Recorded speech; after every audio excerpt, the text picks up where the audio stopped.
desde cierta época yo empecé a hacer en esta colección los videos, alquilando cámaras, el año 95, 96, cuando tuvimos en Señal Colombia, en la televisión, tuvimos un programa, ahí estaba Janet justamente, y pues yo me dediqué a hacer con cámaras alquiladas aquí y en otros países entrevistas a una serie de personajes.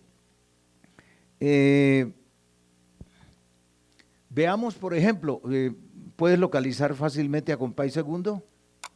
Que yo sabía que iban a ser importantes. Fíjense que esto fue antes de Buenavista Social Club, que es cuando se destapa el boom, se encadena la tradición cubana que estaba un poco descuidada, y gracias a Juan de Marcos González, a Ray Cooder y a Gould, que fue el patrocinador, que nunca se menciona, entonces, y a Wim Wenders, que se hace esa película fabulosa, que tenemos un gran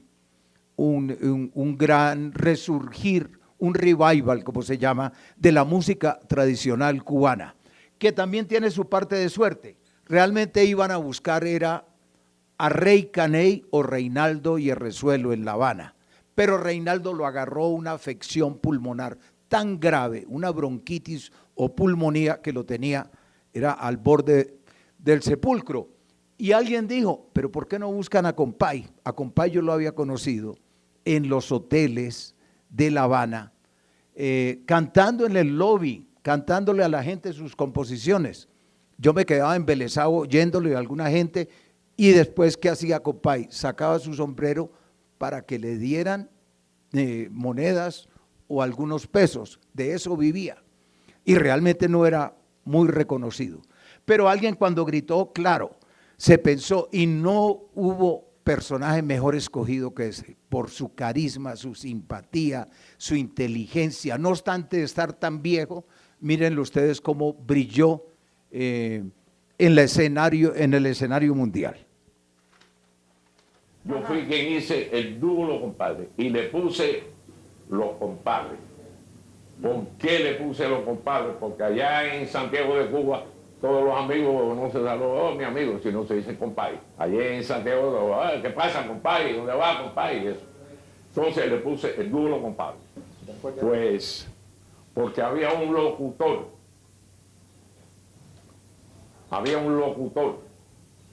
que nos anunciaba y decía, dúo Los Compadres, dice, Compay primo, Lorenzo Hierrezuelo, y Compay segundo, Francisco Repilado. Entonces por eso ya me quedé ya con el Compay segundo, y a Lorenzo le decían el Compay primo, y a mí el Compay segundo, y se me quedó eso ya. Empieza la ilustración de los videos, de esos videos que también están aquí en esta colección, entre los 1390 que existen aquí, que yo espero que sigan adquiriendo.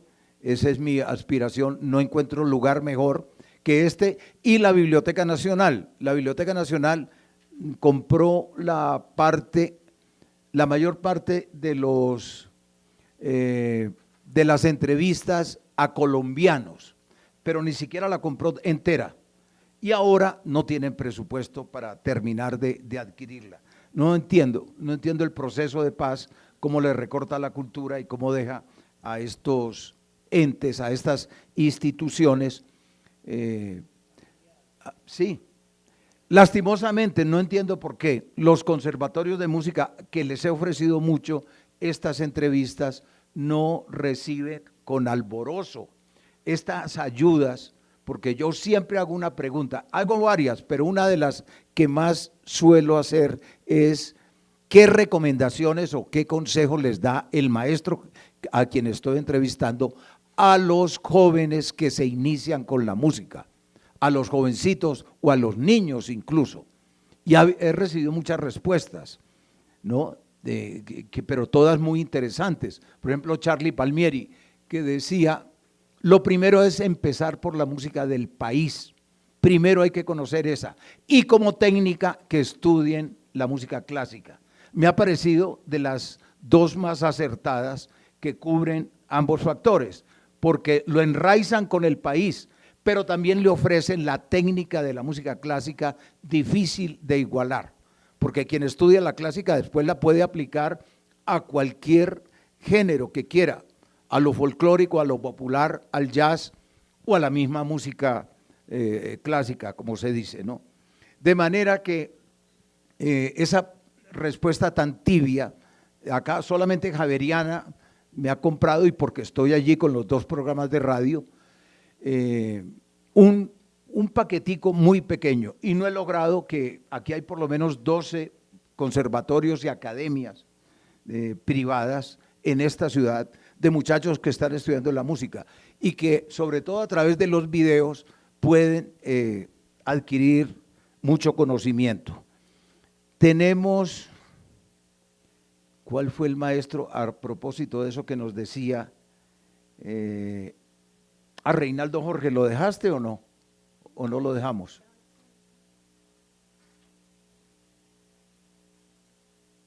Reinaldo Jorge, que fuera trombonista de la Fania, no, lo eliminamos para no traer un larguero aquí, pero él decía un concepto muy interesante. Yo estudié música clásica, él es trombonista que fue de la Fania, pero los muchachos ahora están estudiando por internet y tiene un gran problema el internet. Tienen la facilidad y la rapidez de asimilar mucho, sí, pero no hay identidad, no se va construyendo la propia originalidad y sonido.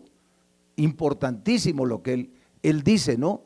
Que eso se va construyendo más lentamente y cuando se estudia, por ejemplo, en un conservatorio. Veamos un maestro uruguayo, como es Federico Britos, que está en el número 19. Federico Britos, que cuando ocurrió la Revolución Cubana, se fue a Cuba, tocó con prácticamente todas las charangas de ese país.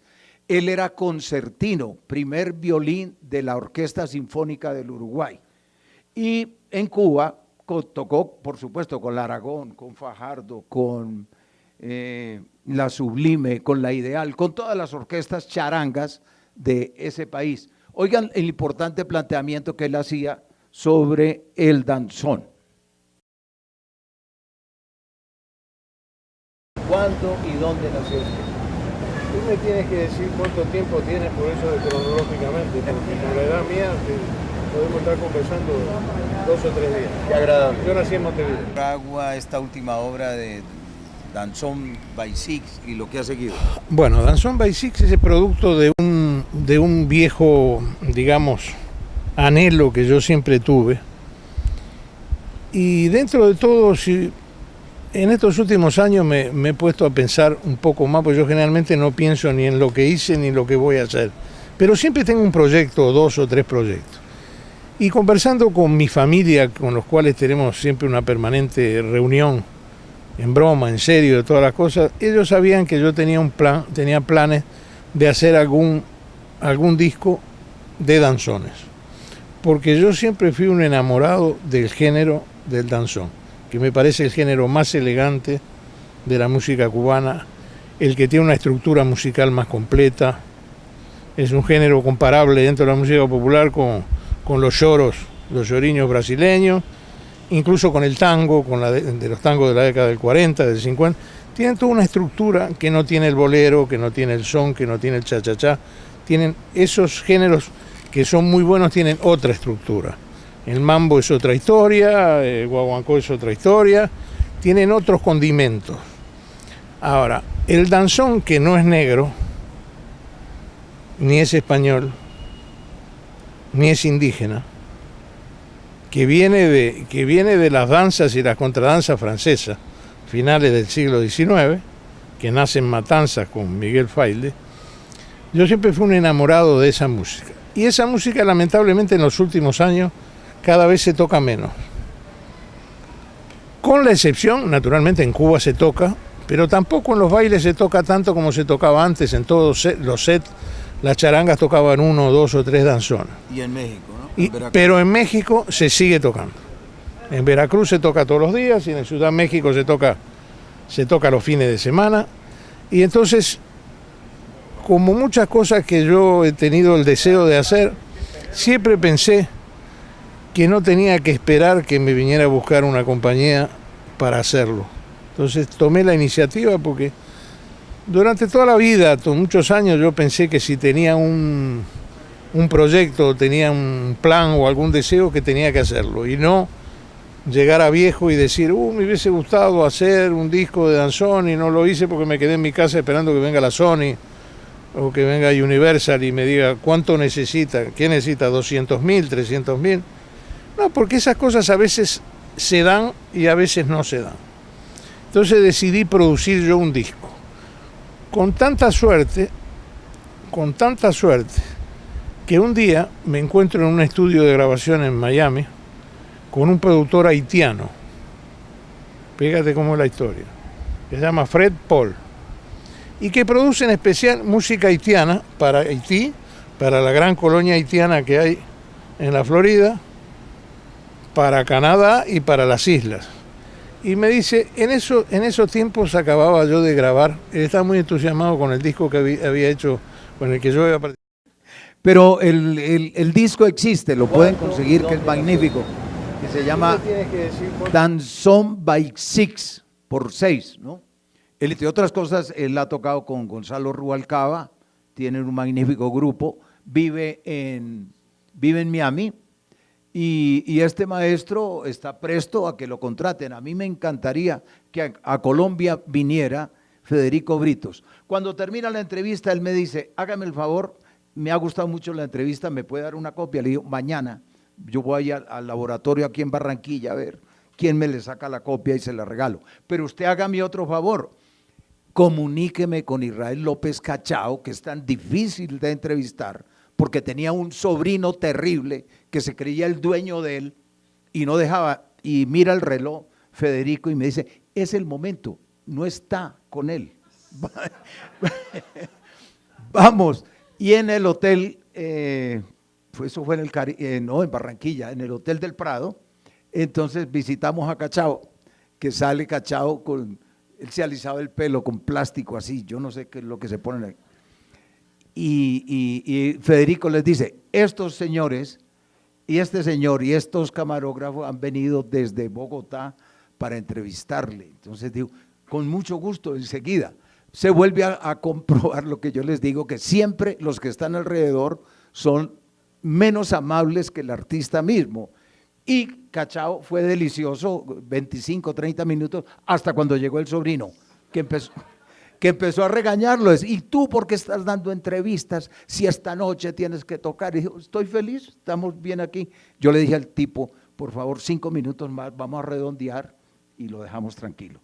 Así se logró entonces 2 entrevistas de 2 grandes que yo admiro, como son Federico Britos y este maestro. Federico, yo creo que debieran traerlo aquí mismo, en la Biblioteca Luis Ángel Arango, o por IDARTES. Te doy esa mención que les digo, él toca con los grandes del mundo, con Gonzalo Rubalcaba y con demás, y tiene un excelente repertorio para presentar. Ya que estamos en el sur, veamos, localízate a Rodolfo Mederos, lo conocerán algunos de los que están aquí, ¿no? Un gran bandoneonista, compositor, director de orquesta, quien nos habla un poco de la situación del tango y del tango reciente, del tango como está ahora, que es uno de los asuntos que más se discute en el momento. Esta fue en Medellín y me ayudó una autoridad en el tango como es el médico Jorge Arango. Pero de chiquito, de niño. Ah, ¿cómo inicia? Sí. Y yo pienso que estas cosas inician desde la panza de la mamá. ¿Se oía Creo mucho que tango en su casa? Es que era lo único que se oía.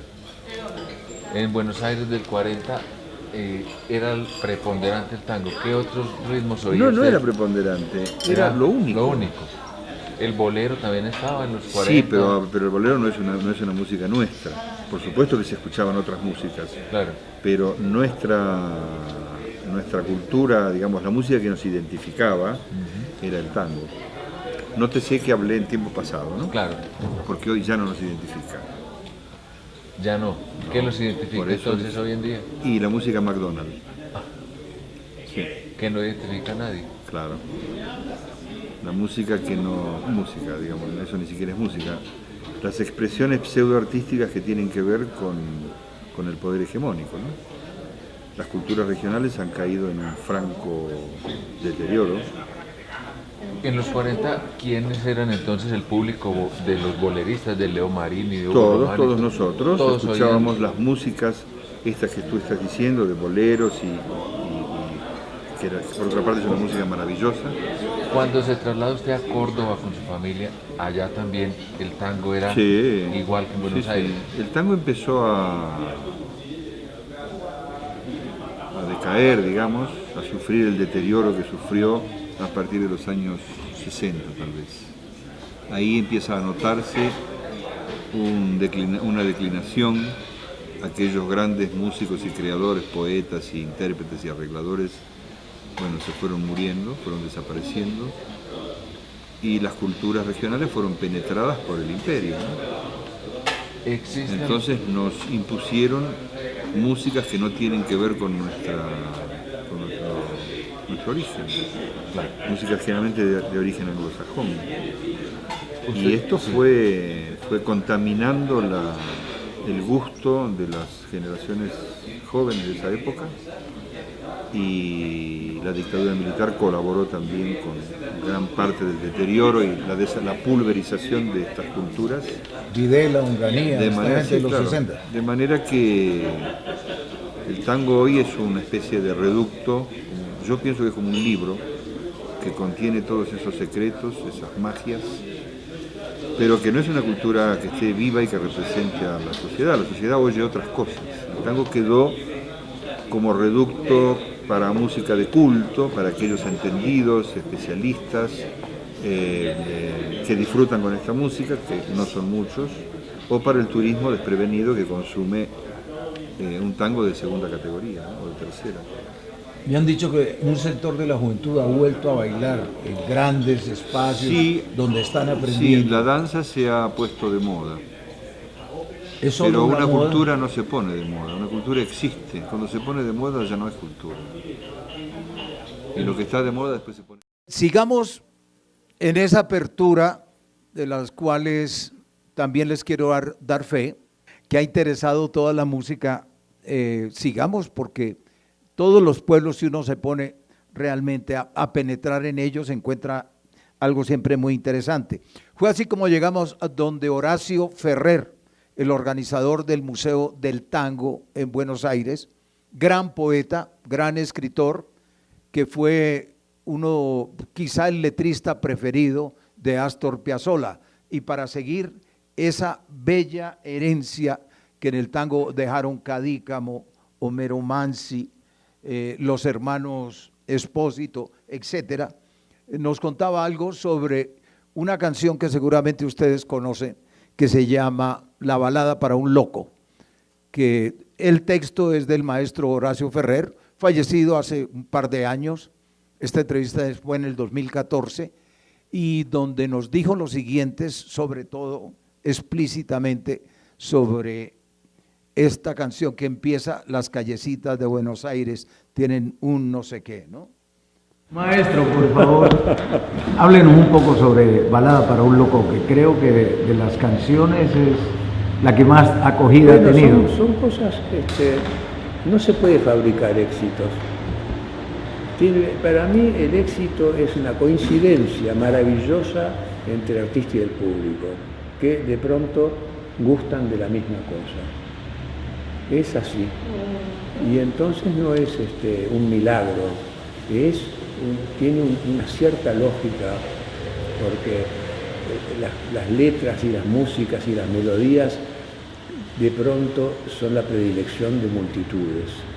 Increíble, nosotros lo comprobamos, porque Piazzolla era muy de élite, tenía un público como que lo seguía muy de élite, y entonces despreciaban otras cosas del tango, ese mismo público que alentaba a Piazzolla despreciaban otras cosas del tango que a mí me gustaban mucho. Y entonces yo no me iba a falsear las cosas que a mí me gustaba. Pero después descubrí que a Piazzolla también le gustaba Osvaldo Pugliese, y había tocado en la orquesta de Troilo, y era hincha de Mundo Rivero, y había intimado con Gardel en Estados Unidos. Entonces dije, dejate de joder, vos sos igual, tenés los mismos gustos que yo. Y él me había invitado a vivir en la casa, pero yo no tenía plata para tener mi propio bulín. Y así fue, que se fueron amalgamando las cosas para... La idea del recitativo inicial supongo que es suya, sí, ¿no? sí, es lógico, porque él hacía introducciones musicales y a mí me pareció que hacer una pequeña conversa al principio para lograr un silencio de un público era muy lindo, y eso fue una cosa que yo mantuve en otras obras. Y lo mismo en las obras más extensas, ¿no? Hay una versión, a mí me gusta mucho, no obstante que Roberto Goyeneche no estaba a plenitud. Por favor, qué maravilla. Pero la versión que se hizo en el Teatro Regina, creo que fue en Sí, 1982, sí. Un vinilo gris que yo tengo. Pero a mí me parece maravilloso. Es maravilloso. Y nosotros éramos muy amigos con Goyeneche. Y Piazzolla le hizo un arreglo especial para él, que le gustó mucho y lo cantó hasta su muerte, porque la versión de Balada para un loco de Chiquilín y Pachín del polaco son maravillosas, no se puede cantar mejor. Y él le hizo el arreglo de acompañamiento tan directo al corazón, ¿no? Una hermosura. Una versión que me gusta mucho de La balada para un loco es la que se hace en el año 82 en el Teatro Regina con Piazzolla y cantando Roberto Goyeneche. Roberto Goyeneche, que andaba bien prendido, parece que cantaba mejor estimulado, ¿no? Porque lo hace de una manera extraordinaria y se las recomiendo. Eso es un acetato gris que si todavía se consigue, de las obras más preciosas, me parece a mí, de la música argentina y del tango. Pero vamos, trasladémonos a Cuba nuevamente, porque hablaba Federico de la decadencia del danzón, que es muy preocupante, que uno de los géneros más elaborados de la música popular, que realmente necesita mucho estudio, necesita casi que virtuosismo para interpretarse bien, esté desapareciendo. No obstante el éxito que tenga parcial en México, donde se cultiva más que en la misma Cuba, pero también está emparentado con la decadencia, el declive del bolero, de mi género, uno de mis géneros más preferidos, que lo he venido cultivando, pues en la misma emisora en Javeriana está con la UT, que fue donde empecé, llevo 30 años, lo pueden escuchar los domingos, 8 de la noche, y mañana en repetición a las 7 de la noche los miércoles. Estamos con una artista muy importante de Cuba, que fue Concha Valdés Miranda, quien falleció el año pasado, tremendista, feminista, efectista, escandalosa incluso, ¿no? Algunos de sus títulos son como Házmelo otra vez u Orgasmo, que mañana empezará el ciclo, pues se repite el primer programa porque le hice 2, en el cual estuvo participando Alejandro Ávila, quien está aquí presente. Esta compositora que es prácticamente poco conocida entre nosotros, ¿no? Pero muy importante. Entonces el bolero me ha preocupado, aunque no está tan agonizante como el danzón, tiene una existencia precaria frente a otra serie de géneros muy inferiores que lo amenazan, como la balada, la salsa balada, la bachata, el vallenato ese llorón y romanticón, que también que ninguno de esos géneros, ni todos juntos, se pueden comparar a la gran calidad musical o de versos que ha tenido el bolero. Versos, si la noche se espera todo el día, espera tú también. Eso decía Álvaro Carrillo, por ejemplo, ¿no? Y también el maestro Fran Domínguez, quien nos decía: y entre mis brazos quedó el espacio de tu figura, una figura geométrica muy bella. Es decir, el bolero está nutrido de eso. Uno lo que encuentra son versos vulgares y corrientes en estos otros géneros que les acabo de mencionar, claro, con honrosas excepciones que siempre existe. Veamos a uno de los organizadores del feeling.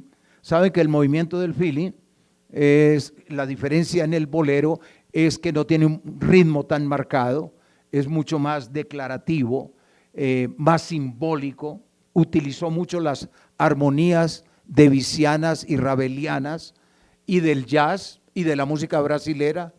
En fin, tiene una serie de novedades. Cuando el bolero se había vuelto muy rimbombante y tocado por grandes orquestas, ellos, José Antonio Méndez, Jorge Mazón, con Elena Burke, con Omara, retornan como a lo más sencillo, que es la guitarra y la voz, y recuperan, dijéramos, otra belleza, otro tipo de expresión del bolero, que es un estilo dentro del bolero que se llama el feeling, y sobre el cual habla el maestro Portillo, fallecido hace unos ya 3 años. Pienso que toda esta armonía moderna que se maneja dentro de la música popular latinoamericana, todo lo que pueda haber de impresionismo en ella viene a través del jazz. Porque pienso que el jazz fue el primer heredero del impresionismo. Y en cuanto a la poesía, el feeling, ¿qué renovación hace? Bueno, mira, nosotros somos una generación que ya a partir de que nos nutrimos de medios informantes más diversos y más constantes que la generación que nos precedió, nosotros somos una generación que saludamos el advenimiento de la radiodifusión y del disco y del cine parlante. O sea, ya nosotros, al tener una cultura más universal, a partir de los medios informantes que encontramos en nuestra adolescencia, en nuestra primera juventud, ya no somos gente tan subordinadas a las cosas que están subordinadas a los trovadores anteriores. Entonces vemos donde hay un manejo de la palabra como cosa bonita, pero no la palabra dentro del manejo del planteamiento de un nudo dramático. Ya esto tiene que ver más con el cine, ¿ves? Más que con la poesía a que se remitían los trovadores viejos. Por eso es que la letra nuestra es más coloquial y la letra nuestra plantea una situación concreta de la pareja. Y tiene otro lenguaje, otro aliento poético distinto a la tendencia lírica que todavía se encuentra, por ejemplo, en la música de Lecuona y de los compositores de esa línea, de esa tendencia.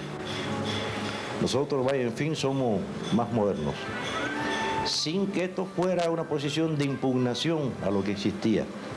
Sencillamente que nosotros estábamos motivados por más señales que la generación anterior y trabajamos con una caja de herramientas más grande. El maestro Portillo de la Luz, su más famoso bolero, Contigo a la distancia, ¿no? Realidad y fantasía, delirio, en fin, muy prolífico, uno de los compositores más importantes. Logramos en La Habana, en el año 1996, entrevistarle y en varias oportunidades. Veamos una artista colombiana que no es suficientemente apreciada, me parece, y reconocida, como es María Isabel Saavedra, que tiene grandes valores, intérprete, compositora,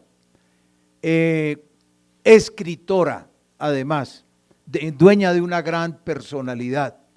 Y bueno, se mantiene viajando entre Miami y este país, dando sus conciertos y demás. Se fue allá tratando de surgir a un nivel continental, porque lo tiene. Fue invitada por Armando Manzanero a una grabación que parece que se frustró, pero bueno, quedó en ese camino y está componiendo para algunos salseros y para alguna gente del medio. Aquí la tienen con Alberto Monasterio, que es uno de los integrantes de los 4 de Belén cubanos, quien acompaña muy bien este estilo del feeling. Pero aquí más se habló que otra cosa. A ver el mundo dispuesta, a ver el mundo como tú me lo imaginas. Y si me quieres ver feliz y no te animas, cierra los ojos al aroma de una rosa, mientras mi alma te cuenta cosas, cosas que nunca te dijeron hasta ahora. Si eres consciente de la gente que te adora, de ser la única razón de esta canción. Y si resulta que no resulta mi sistema de quererte, cuenta conmigo nada más para verte. Y si tuvieras que acordarte, no te ocupes. Bueno, de María Isabel, A ver el mundo como tú, que esperamos que la puedan disfrutar. Tiene muchas grabaciones en YouTube y discos. Ella primero surgió en la música colombiana, ganó Mono Núñez, después terminó presentándolos en los festivales de oro de La Habana, Cuba, que se celebran a finales de junio todos los años. También fue triunfadora. Realmente es una figura que a mí me parece un poco frustrada en su propio país, que solamente los conocemos un círculo muy restringido y debiera tener más popularidad que el señor Maluma, por ejemplo. Sí, continuemos con otra gran artista que es de las reinas del feeling, como lo fue Elena Burke. Y hay dos que yo les quiero recomendar que no traigo aquí porque yo no las he entrevistado. He hablado con ellas y he buscado la oportunidad y no se ha dado, pero se las quiero recomendar en dos canciones. A mí me sacan lágrimas, espero que a ustedes también les conmueva, y son Ivette Cepeda de Cuba, en una canción que se llama Si yo hubiera sabido. Y hay otra que es Gema Corredera. Gema Corredera tuvo un dúo en otro tiempo con Pavel Urquiza, pero ahora está independiente. Y Gema Corredera tiene una belleza de canción que se llama así, Belleza, composición de December Bueno. Y otras que pueden oír, pueden seguirlas disfrutando durante mucho tiempo. Esas las tengo en el tintero para seguir, entonces, acrecentando estas entrevistas que espero que ustedes disfruten aquí en la biblioteca. Omar Portuondo es la que les presentamos enseguida en una entrevista en la ciudad de Medellín. No hace tanto. Entrevista con doña Omara Portuondo en el Hotel Sheraton de Medellín, Medellín Metropolitano, que estamos en Envigado. Omara, ¿cómo conserva una voz tan admirable? ¿Qué cuidados especiales tiene usted? Bueno, la naturaleza es gloriosa conmigo.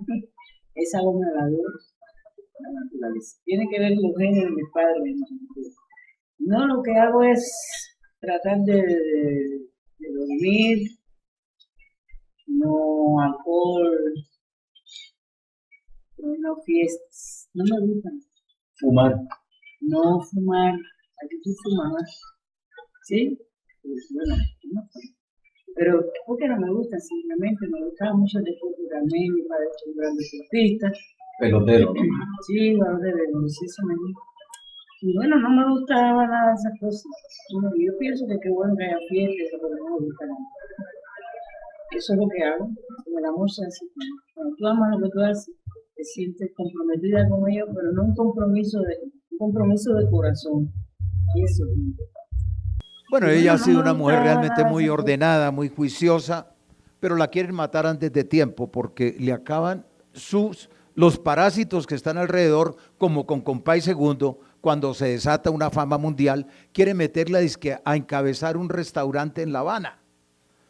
Bueno, ni yo siquiera le quise decir, porque ya no es tiempo, eso tuvo que hacerlo antes, como a Yenisei Valdés, la que se retiró de los Bambán, era que fundara una escuela de canto, sobre todo para mujeres, pero ellas no tienen por qué meterse a unas empresas ajenas a lo suyo, ¿no? Eso me parece que es el eterno problema cuando se monta una gran maquinaria que empieza como una bola de nieve, ¿no? Y con Ibrahim Ferrer, con Compay Segundo, con todo eso se vivió, o sus familiares ambiciosos, o una serie de parásitos que viven alrededor, que impulsándolos a meterlos en empresas, cuando lo que debieran es descansar y de vez en cuando presentarse una vez por semestre con todas las condiciones dadas, que no se afecte su salud. Vamos a escuchar una niña muy tierna, muy talentosa, buena compositora, hermana de René, el de Calle 13, que es Ile Cabra, a quien entrevisté en Madrid, España, cuando estuve por allá en unas conferencias hace 2 años. Y de solista ya independiente, ¿cómo va tu carrera? Haciendo balance, ¿y cuánto tiempo es que lleva realmente independiente? Bueno, en realidad el disco salió en Puerto Rico el 3 de junio de este año, 2016. Reciente. Sí, y de verdad que para mí yo estoy ya contenta de que hice lo que me dio la gana, como que trabajé lo que yo quise, lo que sentía que tenía que hacer, y no estaba esperando nada. De verdad que en todo caso estaba más inclinada a que a la gente no le gustara, sobre todo pues de mi generación, porque es complicado, el bolero pues no le llega a todo el mundo. Pero para mi sorpresa, de verdad mucha gente le ha llamado la atención hasta ahora, y a gente que jamás te imaginarías que le gusta el bolero le ha gustado, y sobre todo también de que vengo de un grupo de rap, que pues es otra cosa. Había gente que pensaba que yo iba a hacer rap en mi disco, en ese momento se encuentran con otra cosa, pero la mayoría de la gente lo apreció bien y le ha gustado, así que vamos a ver cómo me... Ileana Cabra se llama esta chica, disfrútenla, que tiene muy buenas condiciones y buen futuro. Y veamos un descubrimiento de una señora con mucho historial en el flamenco en España, como es Carmen Linares, la cual por fortuna en el Teatro Mayor con Ramiro Osorio nos abrieron puertas para a ella y a muchos artistas poderlas entrevistar.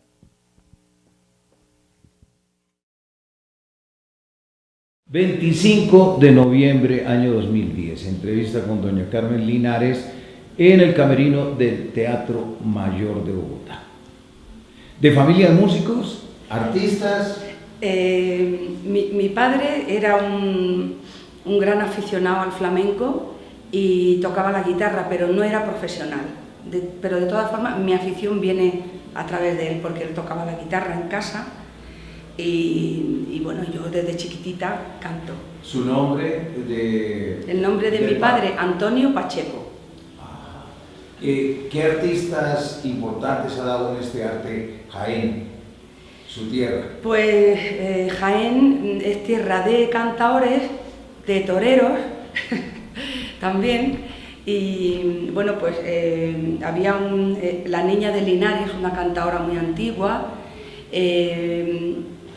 Andrés Segovia ha sido un gran concertista de guitarra, y luego bueno, pues hay unas tarantas muy importantes que son las tarantas del Cabrerillo de Linares, esa tradición, y luego artistas pues que no son de flamenco, bueno, Rafael, que todo el mundo conoce, Palomo Linares, Curro Vázquez, torero, en fin, es una tierra de arte, sí. José Fuentes, torero, sobre todo hay muchos toreros, sí. Y usted sigue con la estirpe, muy bien. Muy bien. Vamos a hacer un movimiento de cámara. ¿Cómo se inicia usted en este arte? Pues yo desde que recuerdo que existo canto, porque cantaba con mi padre, ¿no? en casa, en las fiestas familiares, y luego ya pasé, lógicamente, cuando tenía 14 o 15 años a cantar en algún concurso y tal, y hice una vida de niña normal, pero siempre manteniendo esa afición. Y ya como profesional a los 17 años. ¿Quiénes influyeron o la orientaron directamente en este bello arte? Pues yo en mi casa he tenido mucho apoyo, porque a mi padre le encantaba que yo fuera artista y él siempre me ha aconsejado bien. Pero yo luego tuve la suerte de irme a vivir a Madrid y allí era donde estaba todos los artistas, porque era donde había trabajo. Y yo he tenido la suerte de escucharlos directamente, viéndolos en los tablaos y aprendiendo de ellos, ¿no? De maestros, bueno, pues como Fosforito, ha sido uno de mis maestros que yo he vivido, ¿no? Luego he escuchado, porque en el flamenco hay una gran discografía, y he escuchado mucho a La Niña de los Peines, a don Antonio Chacón, a Manuel Torres, en fin, a muchos otros artistas. El señor Mairena. Antonio Mairena, le he conocido personalmente. O sea, mis maestros, digamos, que yo he visto en vida han sido Antonio. Una entrevista muy luchada fue la que tuve con Reinaldo Armas. Mucha persistencia, mucha paciencia se necesita a veces e ingeniarse diversas maneras para poder conectar con algunos artistas como este, el venezolano, que es tan famoso en nuestro país como en el suyo propio, ¿no? Don Reinaldo Armas. En Bogotá, entrevista el 17 de agosto de 2017 con este caballero que nos dice nombres y apellidos originales. Reinaldo Armas en Guaymas. Yo tengo una experiencia con un tema que se llama Quitar el Cardenalito, que no existía. En el momento en que te reuní el repertorio, tengo todos los temas, pero cuando voy al estudio, que monto todo, que tengo todo, y oye, me falta un tema como, no sé, como una punta de lanza, como un golpe, algo, sentía que le faltaba algo al disco, a la producción, ¿no? Y entonces, ok, en el mismo estudio, mientras los muchachos grababan la maqueta y empezaban a reparar, yo me iba para una oficinita que tenía y empezaba a darle vuelta, y fui haciendo como un híbrido de aires musicales, de ritmo, de periquera, de quirpa, de merecure, de pum, y dije, oye, tengo esta, vamos a ver qué tal. Aquí está el Cardenalito, se convirtió en uno de los temas más emblemáticos que tengo. Vamos a Colombia para ir en la parte final ya,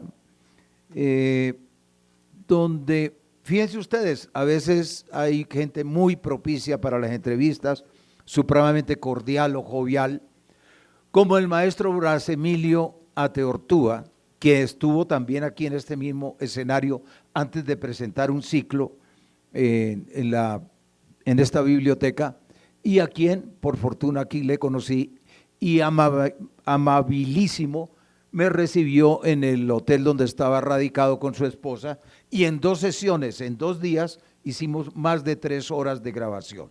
Uno de los sucesos que me encontré con él es que es amante no solo de la música clásica, tiene una apertura insólita para ser un artista de ese género, de la música clásica, y estuvimos hablando de los géneros, del son cubano, hablamos de nuestra cumbia, hablamos del bolero y hablamos, sorpréndanse ustedes, de uno que no solamente él, que lo admira muchísimo, sino que Stravinsky lo lanzó en una reunión de compositores clásicos en el Instituto Torcuato Di Tella en Buenos Aires, cuando Stravinsky dictó una serie de conferencias allí en esa ciudad. A mí me gusta muchísimo. Me parece un genio. Me contaba Ginastera. Usted sabe que está de acuerdo porque le encantaba a Carpentier y a Stravinsky. Sí. Decían que de la música popular, de lo más grande. Me contó Ginastera que cuando en el año 62, antes de ir a estudiar con él, llegó Stravinsky a Buenos Aires. Y claro, entre los compositores, todos a ver qué decían.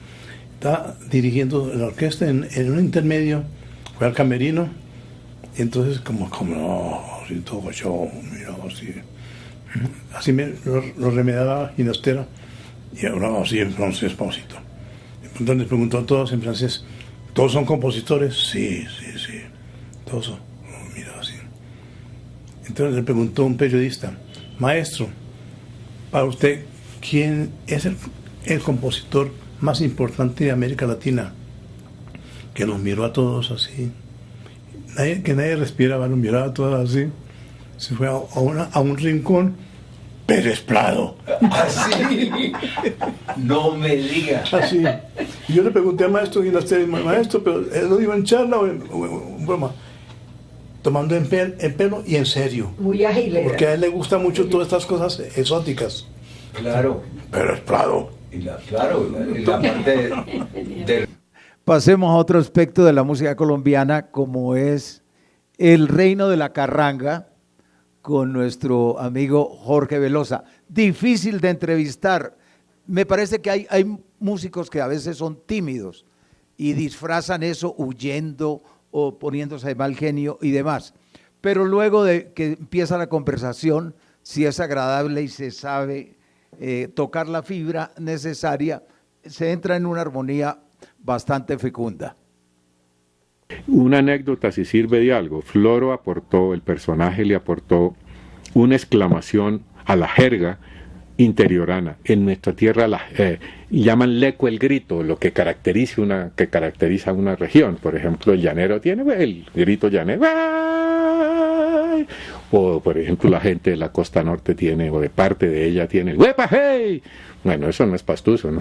Ni es boyar, ni uno dice huepa hey, eso no es de monguí, por decirlo de Ráquira, sino. Y entonces una vez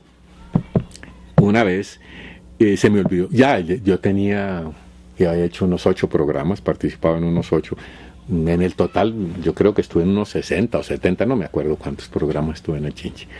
Y entonces se me olvidó, tenía que entrar con mi lichigo, con el bulto, tenía que entrar a la tienda de Don Juaco. Sí, ahí, de Doña Bertica, grabando. Se me olvidó el Parlamento, como me está pasando un poquito con la grabación y el señor de la ilustración, eso se lo debo, y si no, no puedo seguir, pero será más luego. Y entonces, como se me olvidó el Parlamento, se me ocurrió decir, ja, ja, la entrada, lo que tenía que decir, ja, ja, ja, ja, ja, ja, ja, y, buenas, don Joaquito, mientras la mente buscaba la letra. Entonces, y empecé, ¿qué se le ofrece? No sé qué, bueno, que era con el habladito, con un tonito arriba. Y de pronto Pepe dice, que se repite, mandaron a decir de la móvil. Bueno, entonces entré yo, otra vez toma 2, entré con el dicho. Bueno, don Juaco, ¿qué se le? Pepe manda a decir que se repite y que haga el jajajay. Entonces, macho, duramos, porque no haciendo esa escena 1 hora. Cuando no era el camarógrafo cuando yo hacía el jajajay, el que se le movía, y se volvió un leco de nosotros los interioranos en muchas partes, ¿verdad? Un modo de saludarse, nada, no dice nada, pero dice todo con la exclamación. Ese es un aporte que hubo. De Floro tal vez solamente quedó eso, y quedó para siempre en el corazón de la gente esta exclamación, este leco. Vamos a enseguida a apreciar cómo nace una canción de la salsa, de las 3 que yo creo que son de carácter más social y más difundidas en este país, que serían La Rebelión, de Joey Arroyo, Cali Pachanguero, de Jairo Varela, y El Preso, de Álvaro Velázquez, que se consagró con la orquesta de Fruco. Escuchen esa historia, porque a veces creen que componer es muy fácil, y por eso todo se va apareciendo dentro de una rutina y una monotonía que no sorprende ni de los textos ni de la música. Pero fíjense la evolución que puede tener una canción como estas para que recoja lo social. Presos en este país todos hemos tenido, o amigos o gente de la familia, por diversos motivos, muchos del narcotráfico, pero mucho también de la delincuencia común o de la corrupción, etcétera. A ver cómo es la historia de esa famosísima, celebérrima composición y difusión que ha sido El Preso en la salsa colombiana. Yo era integrante de los graduados, era el año 1974. Estábamos en una correría por los Estados Unidos y el Canadá. Estando en el Canadá, por ahí en el mes de octubre, ya estaba un poquito fría la cosa, en Toronto, Me dice Jaime Villa, un compañero mío, trombonista y guirista del grupo, te necesitan unos muchachos. Estábamos en un baile. Me arrimo a una mesa y hay unos muchachos de aquí de Medellín. Y charlo con ellos, departimos con ellos, y me dicen, aquí está preso un amigo tuyo, Gustavo Gómez. De allí del Parque de la Floresta, aquí. Eso fue todo. Muchachos, cuando tengan la oportunidad de ir por allá, pues díganle que mi saludo, ¿no? Yo viajo de Toronto directamente a Kalamazoo, en los Estados Unidos, a Michigan, en el avión. Los compañeros míos acostumbraban a hacer adivinanzas. De pronto llegaba, pues son todas conocidas, ¿cierto? Llegaba un compañero mío y me decía, ¿qué es esto? Todo el mundo dice, es un punto. Decían ellos, no, es un tigre. ¿Cómo así? Es que el tigre no es como lo pintan. Ya. De pronto llegaba otro y hacía un círculo alrededor de ese punto y le ponía dos rayitas, una para el norte y otra para el sur, y decía a alguien, ¿qué es esto? Es un mexicano en bicicleta visto desde un avión. Pues así, pura chanza. De pronto llegaba otro y decía,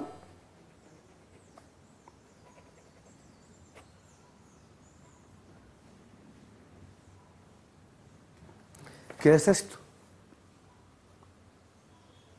Eso es un perro volteando una esquina. De pronto,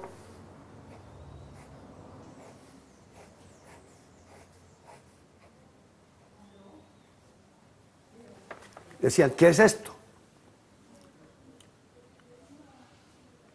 Sencillamente, es una jirafa pasando por una ventana. Cojo yo mi lápiz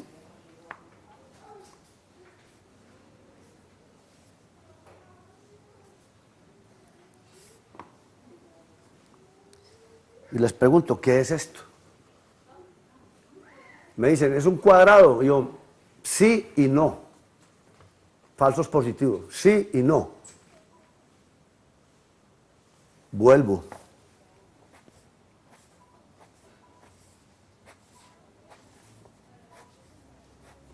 ¿Qué es esto? Un cubo, sí y no. Vuelvo.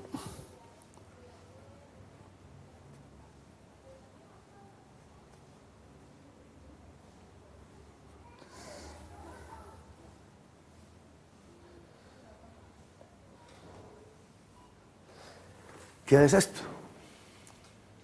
Me dice, es una persona, un muñeco en un rincón del cubo. Yo, tan cerquita. ¿Qué quiero decir con todo esto? Cuando yo hice el primer cuadro, ahí arranca el preso. En el mundo en que yo vivo, siempre hay 4 esquinas. Pero entre esquina y esquina, siempre habrá lo mismo. La gente me pregunta, entre esquina y esquina, yo vivo aquí en este barrio, de esta esquina hay otra cuadra, otra esquina. Será la cuadra, pues, el barrio donde yo vivo. Cuando yo digo, para mí no existe el cielo, ni luna, ni estrellas. Entonces dice la persona, ya no es el barrio. Para mí no alumbra el sol. Para mí todo es tinieblas. Entonces se quedan en las mismas. Es una adivinanza. Siempre hay 4 esquinas, pero entre esquina y esquina siempre habrá lo mismo. Para mí no existe el cielo, ni luna, ni estrellas. Entonces se quedan pensativos. Cuando yo dibujo una personita o un muñequito, en este caso el preso, el recostado en el rincón, esa es la segunda estrofa. Condenado para siempre en esta horrible celda, donde no llega el cariño ni la voz de nadie. Aquí me paso los días, las noches enteras. Solo vivo del recuerdo eterno de mi madre. Aquí está el preso en la segunda estrofa. La primera es una adivinanza. Lo demás lo hizo Luis Carlos Montoya. solo con mi pena, eso no lo escribí yo, solo en mi condena, eso son cosas de los arreglistas. Compañeros de prisión, gente de todas las clases, que no tienen corazón, que no saben lo que hacen. Luis Carlos Montoya, el arreglista, él hizo eso. Yo hice 2 estrofas. Es más, yo no lo titulé El Preso. Cuando yo llego a Codiscos, porque yo estaba con los graduados que éramos artistas exclusivos de Codiscos, Gildardo Montoya era el director artístico, muchacho de música paisa, el que hizo grandes éxitos aquí, de los graduados, de todas las cosas. Éramos muy amigos. Cuando yo le digo a él, tengo esto, yo venía era para Codiscos, y Gildardo Montoya tuvo la sinceridad, y me dijo, aquí no hay orquesta para eso, aquí no está ahí no la bandita, váyase para el otro lado, Medellín lo parte el río Medellín, al lado de allá el poblado donde estaba Codiscos, y para el lado del aeropuerto de La Herrera está Fuentes. Entonces cuando me dice Gildardo Montoya, váyase para el otro lado, y dígale a Javier García que ahí lo mando yo, muéstrele eso no se llama, yo no tenía título, y me dijo, eso se llama El Preso. Digo yo, Gildardo, pero El Preso existe, el de Daniel Santos, eso es lo mismo, eso es genérico. Por todo Medellín usted encuentra en cualquier barrio, Granero Amistad, o El Centavo Menos, o en los buses usted encuentra El Papá de Todos, en cualquier flota de buses hay El Papá de Todos. O sea que el preso, acabó. Voy yo a Disco Fuentes, al primero que me encuentro a Pipe Pimienta, se le había acabado de morir la mamá Pipe. Pipe, como yo grababa con ellos siempre, ve, traje un numerito de los Estados Unidos, pues yo sé que te puede gustar. Y me dijo, no, mira, manito, yo te digo la verdad, yo ya terminé, yo ya grabé, yo me voy para Cali, y se fue. Entonces subo yo, eran las 10:30 de la mañana, al segundo piso, y encuentro a Hernán Colorado Vallejo, a Isaac Villanueva y a Mario Rincón. Mario grabador, Isaac que hacía todas sus producciones, todas esas cosas, trabajadores de Disco Fuentes. Y les digo yo, tengo esto. Entonces dijo Colorado, llamen a Fruco, que estaba en el estudio. Fruco subió, ¿y qué pasó? Cosa simpática. Yo cuando hice El Preso, como yo no escribo música, yo soy enamorado de muchos vallenatos viejos. Y uno de los vallenatos que me ha gustado a mí toda la vida se llama Río Crecido. Entonces yo le canté El Río Crecido, pero con la letra del Preso, a Fruco. En el mundo en que yo vivo siempre hay 4 esquinas, pero entre esquina y esquina siempre habrá lo mismo. Para mí no existe el cielo, ni luna, ni estrella. Para mí no alumbra el sol, para mí todo es tinieblas. Ay, qué negro es mi destino, todos de mí se alejan. Perdí toda esperanza y adiós, solo llegan mis quejas.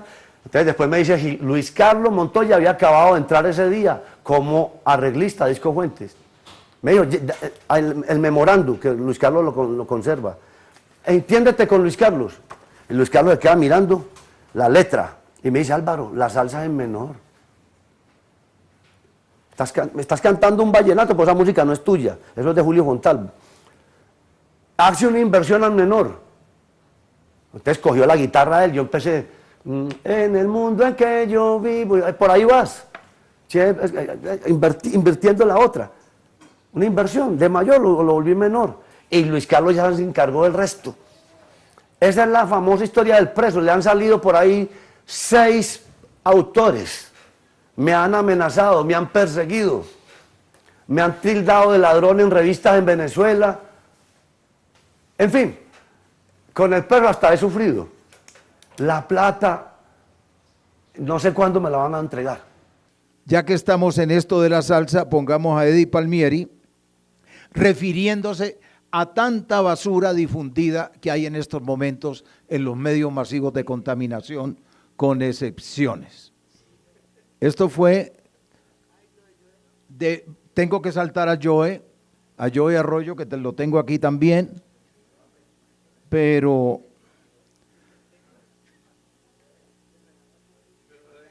bueno, un poquito de Joe, que cuenta en sus comienzos que él empezó en Cartagena cantando música sacra en los coros de esa ciudad.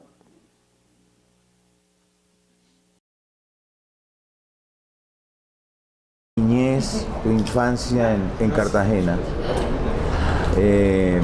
tus recuerdos más tempranos de la música que había en el ambiente, ¿qué se te quedó grabado? Bueno, la verdad es que tengo todavía todos esos cuadros, los tengo aquí en mi mente.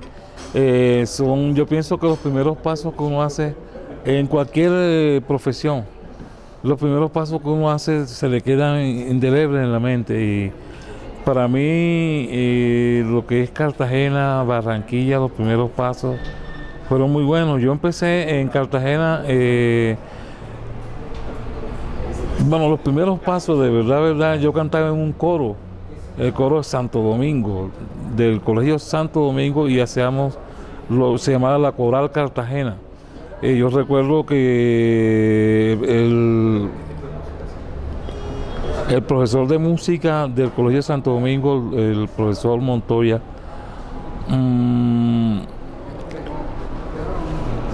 desde niño pues vio mis cualidades como de cantante, de solista, y se atrevió pues a hacerle esa propuesta a la Coral Cartagena, una coral muy reconocida, muy grande en el país. Ya esas corales no existen.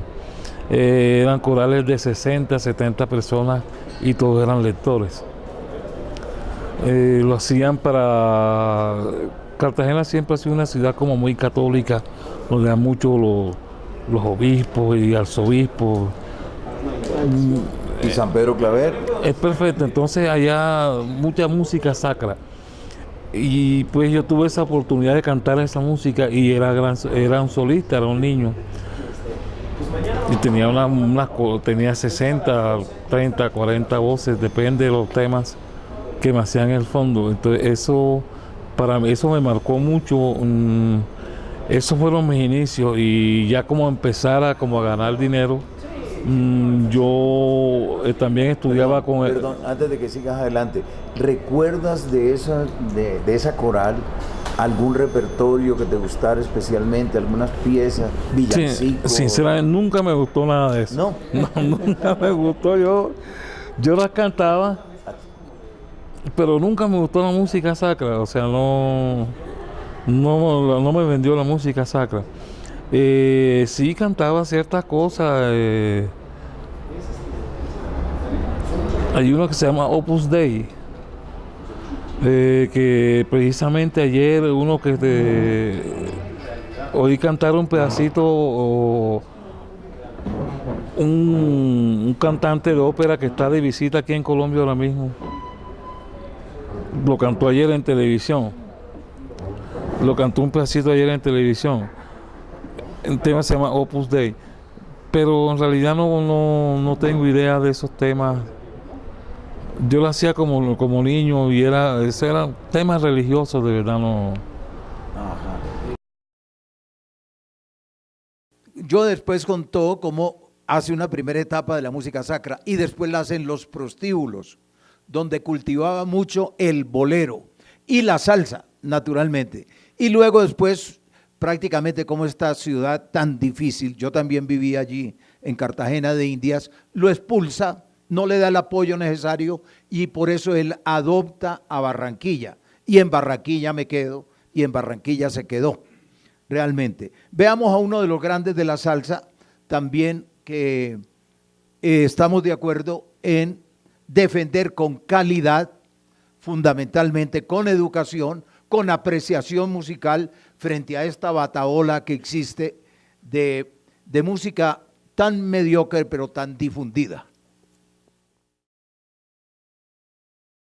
Trató de hacer para poder entrar en otro género para ese tiempo, y lo tengo muy cerca de mi corazón, porque cada vez que lo escucho, escucho a mi hermano también tocando órgano ahí, ¿no?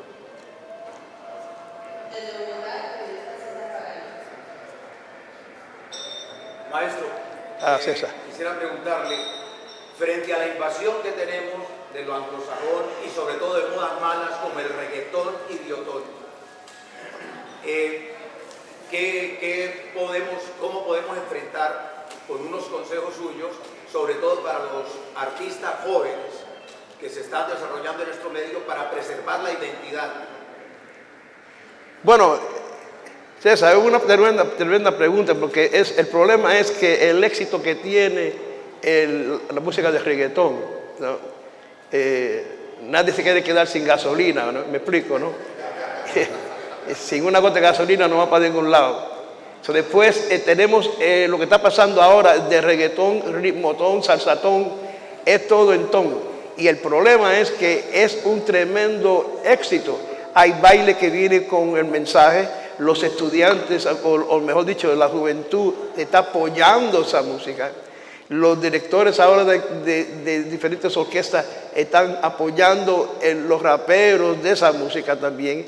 Es una combinación que al fin es el dólar otra vez, cómo vende un disco. Y están buscando para la cuestión de disco. Desafortunadamente no es ningún adelanto musical. Es ahí que viene el problema. Y el otro, segundo problema, para contestarte la pregunta, es que la juventud, los músicos jóvenes que están saliendo, buscando su manera de entrar al mundo del Latin Jazz, estudiando su música, están viendo un ejemplo que es muy difícil para ellos no entrar y tratar de grabar en el mismo género de lo que está pasando ahora, porque eso es lo que está pasando, no solamente en los Estados Unidos, pero en Puerto Rico, cogido el reggaetón por todos lados. Bueno, acá mismo en Colombia, estaba escuchando el radio, también lo están tocando, por todos lados lo están tocando porque tiene tremendo éxito y tiene el apoyo de las compañías mayores. Después no hay nadie que puede parar lo que está avanzando en este momento, pero una vez más, las diferentes orquestas que están grabando, que siguen grabando, que es difícil para ellos conseguir grabación porque la disquera no le están dando la oportunidad a ciertas orquestas jóvenes, a diferentes artistas, no se le dan la oportunidad, tienen que grabar su propio disco, que es algo increíble, pero cierto, ¿no? Y a la misma vez no tienen el apoyo de poder tener la distribución de una compañía mayor. Entonces después es algo en este momento para mí que es crítico lo que está pasando, ¿no? Porque la música de reggaetón está echando para adelante de una manera que nadie la puede parar, nadie lo puede tratar de hablar ni negativo de él porque es un éxito. Es un éxito para la juventud y esos son los que van. Cuando empecé mi orquesta era la juventud que estaba comprando salsa, cuando estaba la Fania eran los años que todo el mundo comprando la música llamada. Traíamos también a Juan Diego Valencia, que es el director de Puerto Candelaria y de la banda La República, uno de los talentos jóvenes que más ha hecho en este país, incluso en la música clásica, donde ya ha ganado premio. Importantísimo. Hay una serie de orquestas que me he preocupado por entrevistar de la gente joven, como Calibre en Cali, Clandestina, que la tenemos en turno, y naturalmente las principales de Bogotá, como la 33, como la Conmoción, como la Real Charanga de Daniel Díaz, que ha hecho un trabajo encomiable. En fin, mantener también la tradición de entrevistando a los veteranos, pero estar muy pendiente de los que van surgiendo, que son importantísimos para poderlos impulsar y difundir, ya que nosotros no andamos simplemente en la onda de la empresa comercial. Veamos ya de esta parte de Estados Unidos, veamos la contraparte de Cuba, que por fortuna todos los días y los años va rompiendo el bloqueo tan férreo, tan cruel y tan prolongado que ha sufrido, con uno de los artistas más populares, como es Pedro Calvo, quien ahora no está en la orquesta Los Bambán, pero sigue cultivando con su propia orquesta estos aires bailables y además es invitado frecuentemente por esta gran orquesta, de las cuales sacaré un libro próximamente, si encontramos la editorial que se atreva a hacerlo. Yo cantaba ranchero, cantaba todo, porque eso es lo que... Sí. Claro, porque en la radio había... Es que la radio antes tenía programas de ranchera, tenía programas de distintas... ¿Qué rancheras cantabas? No, cuando aquello estaba a César Mejía. Miguel, el rey del falsete. Entonces, oía muchas cosas de los dos más grandes de la música mexicana y actores, que fueron Jorge Negrete y Pedro Infante. Pedro Infante. Y ahí después vinieron toda esa historia. Eso fue mi niñez, mi juventud. Es lo que aprendí cuando cantaba Abelardo Barroso, la orquesta aquella. Puedo decirte, Machín. Entonces todo eso se te va pegando. Miguelito Cuní. ¿Lo tuviste? Claro, que compartí con él hasta en la caña, estuvimos juntos, picando caña en los años 70. Ah, sí. Estaba el conjunto Chapotín, Miguelito Cuní, estaba Lino Borges, con Saratoga, todos esos grupos que tuvimos que ir a la caña. A cortar caña. Cuba era otro mundo. Era otro mundo, había que decían para las flores, para la caña, para allá los artistas. Y entonces, eso al arte le restó mucha importancia. Y tuvimos como una cosa patriótica que íbamos, porque lo hacíamos desinteresadamente, pero culturalmente se perdió mucho. Se mantiene activo con 77 años y tiene 20 hijos, alguno de ellos saldrá músico. Vamos con el penúltimo, que ha de ser el que ha dirigido una gran institución salsera, como ha sido el maestro Rafael Itier, y quien ya cumplió 91 años. Esto fue hace 2 en las ferias de Cali, que se las sigo recomendando. Perdura, todavía se oye Héctor Lavoe. ¿El qué? Y hay clubes de devotos de Héctor Lavoe en Colombia, de muchachos que ni lo conocían. Seguro. ¿Por qué perdura? Seguro, exactamente lo mismo que pasa con Gardel. Y Gardel vende más discos ahora que antes. Y hace 50 años que murió. Óyeme, esa gente no pueden imitar. Esa gente nacen y no se pueden imitar. Bueno, ¿cómo está su salud a propósito? Bueno, yo estoy lo más con esa Viagra de ahora, muchachos, olvídate del mundo. ¿Cuántos añitos? Y yo voy para 90. ¡Caramba! Yo, ¿pero qué te pasa a ti? ¿El secreto de la conservación? Arroz con habichuela, chico. Y el buen humor siempre. Seguro, chicos. Yo, la vida es para gozarla, no es para... si la vida eso le queda a uno un poquito, gózala y disfruta. Y finalizamos con un artista colombiano que he visto, me han dado su testimonio, artistas de la música clásica que manejan la guitarra, que realmente Bovea y sus vallenatos, y también Noel Petro, el burro mocho, que manejan diestramente su instrumento, que le sacan unos sonidos increíbles sin tener estudios de academia. Y además, ya para terminar, pues con el eterno humor que siempre ha manejado Noel Petro, el llamado burro mocho. Y ya como despedida puedo saludar a mi mamá allá en Sapo Muerto. Salúdala, ¿cómo es que acostumbra? Mamá, me está viendo. Estoy triunfando. Mándeme para el pasaje, chao.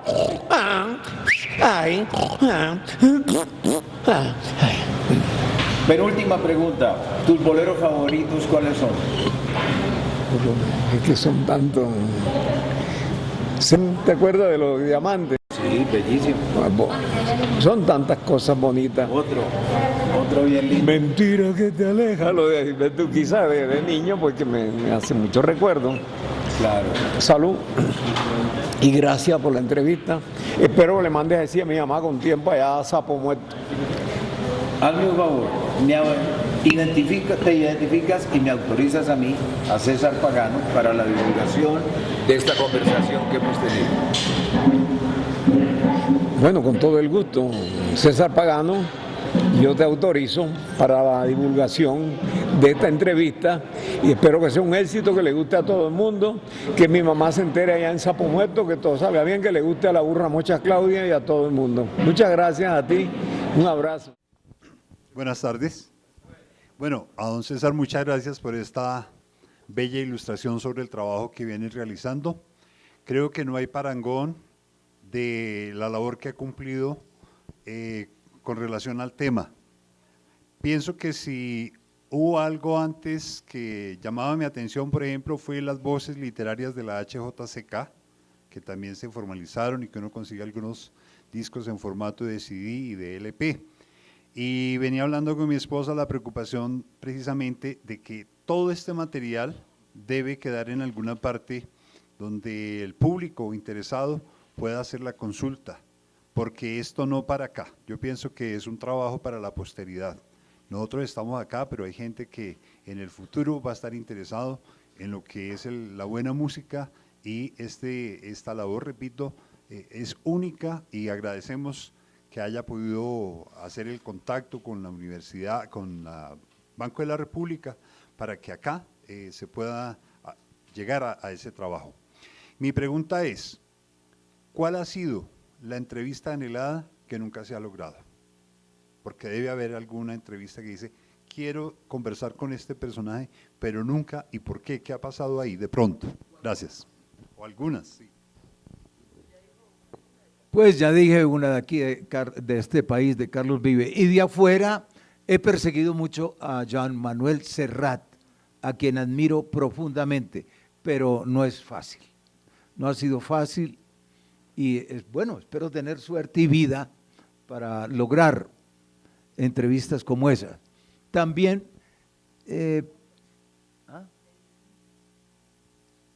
claro, que se me han muerto antes, que tuvieron la descortesía, por ejemplo, tuvieron la descortesía de morirse antes,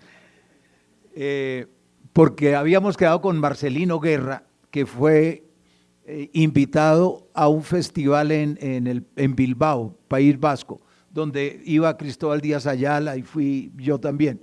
Y entonces yo lo esperaba, semejante ídolo. Él es el de Pare Cochero, ¿no? Por ejemplo, el de Buscando la Melodía, el de tantas composiciones bellas, son muchísimas, y se murió una semana antes y el señor ni siquiera pudo asistir a ese evento, ¿no? Bueno, frustraciones así. Olga Guillot, que la llamo y me dice, me acaban de operar de cataratas y como no puedo verlo, no le puedo hablar. Y Graciela Pérez, que vivía en New Jersey cuando estuve en Nueva York, la llamo y me dice, yo estoy muy vieja y muy fea, no quiero que nadie me entreviste. ¿Qué hace uno allí? Pues, sí, no, entonces, pero términos generales he tenido mucha fortuna, mucha suerte de entrevistar a grandísimos personajes que espero que las nuevas generaciones, ¿verdad?, los puedan contemplar, oír o mirar aquí en esta biblioteca, que es la que más ha adquirido, la que más tiene de esta colección, que yo, mientras tenga aliento, seguiré batallando por allegar más, mientras pueda viajar, y cuando no pueda viajar, que los que estén en forma vayan a mi casa para entrevistarlo. O que sigan mis hijos, que son 4, entonces, en esa labor. Mis hijos y mis amigos, que he hecho también hermandades de vida que son tan importantes como los hijos de sangre, que puedan proseguir con labor de una fundación que vamos a constituir, que no sabemos cómo ponerse, si Fundación Fonoteca La Esmeralda o Fundación Optimismo Frente al Abismo. Pero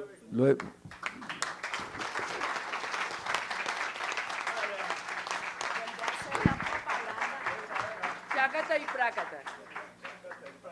Optimismo frente al abismo.